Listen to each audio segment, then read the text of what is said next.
Okay friends, അപ്പോൾ എല്ലാവർക്കും മറ്റൊരു വീഡിയോ പിന്നെ വീഡിയോയിലേക്ക് നമ്മൾ കാവേരി ലോട്ടസിനെ കുറിച്ച് ഒരു വീഡിയോ ചെയ്യാനാണ്. ഓക്കെ, അപ്പോൾ കാവേരി ലോട്ടസിൻ്റെ ഏകദേശം ഒരു പ്രത്യേകത എന്ന് പറഞ്ഞാൽ നമ്മൾ ബാക്കിയുള്ളതായിട്ട് കമ്പയർ ചെയ്യുമ്പോൾ ഇതിൻ്റെ ലീഫ് കുറച്ചുകൂടെ വലുതായിട്ട് വരാറുണ്ട്. പിന്നെ ഇതിന് മുട്ടിന് കുറച്ചുകൂടെ സ്ട്രെങ്ത്, നമ്മളത് നിൽക്കുന്ന ബേസ് ചെയ്തായിരിക്കും. പക്ഷേ അതായത് നമുക്ക് ഫ്ലവറും കാണിച്ചു തരാൻ വേണ്ടി ഒരു ഫ്ലവറുണ്ട്. ഓക്കെ, അപ്പോൾ ഇതാണ് കാവേരി അകത്ത് കണ്ട് ചെറിയൊരു പച്ച ഇത് വരും. പിന്നെ അത് കഴിഞ്ഞിട്ട് കുഞ്ഞുകുഞ്ഞി ഇതൾ വന്നതിന് ശേഷം അല്പം ഒരു ഡാർക്കിഷ് കളറിലേക്ക് പോകും അതിൻ്റെ ലീവ്സ്. ഇത് കുറച്ചുകൂടെ നല്ല ഇതായിട്ട് വരും. അടുത്ത സെക്കൻഡ് ഫ്ലവർ കുറച്ചുകൂടെ നല്ല ഇതായിട്ട് വരുമെന്ന് തോന്നുന്നു. പിന്നെ ഇതിനൊക്കെ കുറച്ചുകൂടെ അടിയിൽ മണ്ണ് കുറവായത് കൊണ്ടാണ് ഇതിങ്ങനെ ചരിഞ്ഞ് പോകാൻ കാരണം. ഞാൻ കൂടുതൽ മണ്ണിടാറില്ല, മണ്ണിൽ കുറവായതുകൊണ്ടാണ്.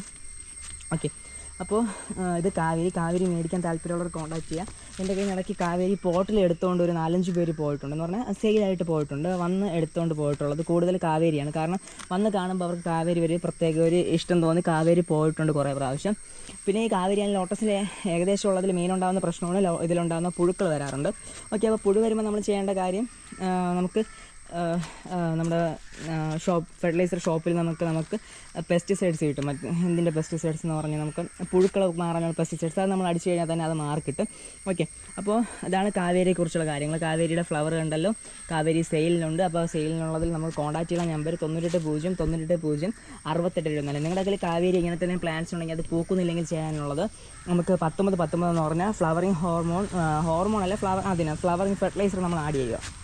അത് നിങ്ങൾക്ക് എല്ലാ കടകളിലും ഫെർട്ടിലൈസർ കടകളിൽ കിട്ടാറുള്ളതാണ്. ഓക്കെ, ഇതാണ് നമ്മുടെ കയ്യിലുള്ള പ്ലാന്റ്. ഓക്കെ, കാവേരി അതേപോലെ മറ്റുള്ള നമുക്ക് വീണ്ടും കാണാം. ബൈ.